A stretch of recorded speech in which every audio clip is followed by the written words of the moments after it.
The timetable of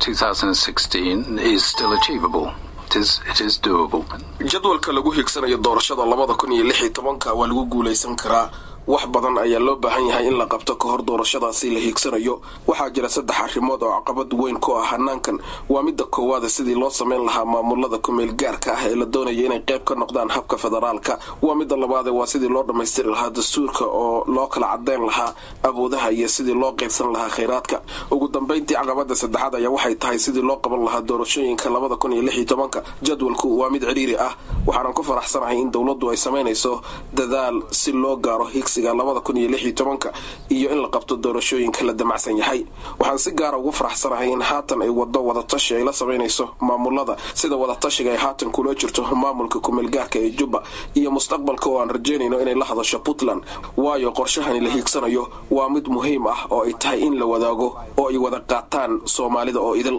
needs to be shared and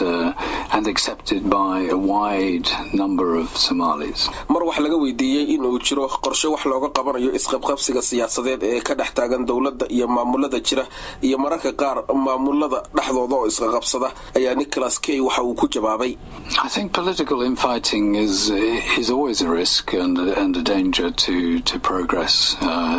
in Somalia waxay la tahay in isqabqabsiga siyaasadeed uu mar walba halis ku yahay horumarka Soomaaliya baarlamaankuna haatan waxa hortaala howl culus oo ah sidii uu ku ansixin lahaa ugu yaraan 16 xeer oo la doonayo in wax looga qabto mushkiladaha taagan waxaana lagu wadaa in baarlamaanka uu ansixiyo shuruucdaasi inta lagu guda jiro kalfadhiga xilligan uu bilowday in badan oo kamid ah xeerarkani ama shuruucdani waxay halbowlo yihiin in la gaaro doorashada la hiigsanayo waxa kamid ah in la sameeyo sharcigi lagu soo dhisi lahaa guddiga doorashada waxa kaloo kamid ah in la sameeyo sharcigi lagu cayimi lahaa xuduudaha laguna hagi lahaa hanaanka federaalka waxaan rajeynayaa in xubnaha baarlamaanka ay diiradda saari doonaan sidii loo meelmarin lahaa shuruucdan oo aanay ku mashquulin isqabqabsiga aad tilmaantay and not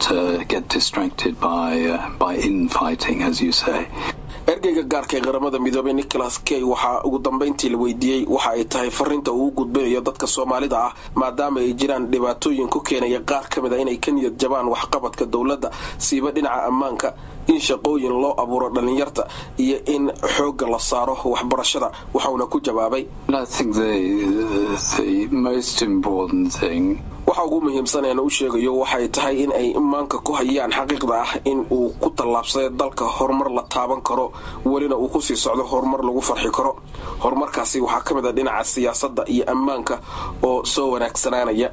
waayo xaaladda ammaanka ma aha sidii ay ahayd sanadooyin ka hor shaki kuma jiro inay jiraan caqabado balse waxa loo baahan yahay in diiradda la saaro oo maanka lagu hayo guulaha la gaaray oo dhinaca wanaagsan wax laga eego waa suurtagal in siyaasad ahaan lagu dhameeyo kala qaybsanaanta jirta halkii la adeegsan lahaa awood military si loo helo dawlad federaal ah oo ay Soomaaliya yeelato iyo ugu dambeyntii in la qabto doorashooyin si dimuqraadiyad ah u dhaca 2016 Soomaalida waxa looga baahan yahay inay diiradda saaraan horumarka la gaaray waxa looga baahan yahay inay aaminaan qorshaha dejisan oo ay taageeraan sidoo kale waxa looga baahan yahay inay la xisaabtamaan dawladda iyo beesha caalamka si loo hubiyo in labadaasi dhinac ay fuliyaan waxyaabihii ay ballan qaadeen labadaasi dhinac waxa looga baahan yahay inay fuliyaan waxyaabihii ay ballan qaadeen oo ay kamid yihiin sida aad tilmaantay in la helo shaqooyin adeeg caafimaad iyo ammaan beesha caalamka oo taageeraysa xukuumadana waxa looga baahan yahay in ay laba jabaarto dadaalkeeda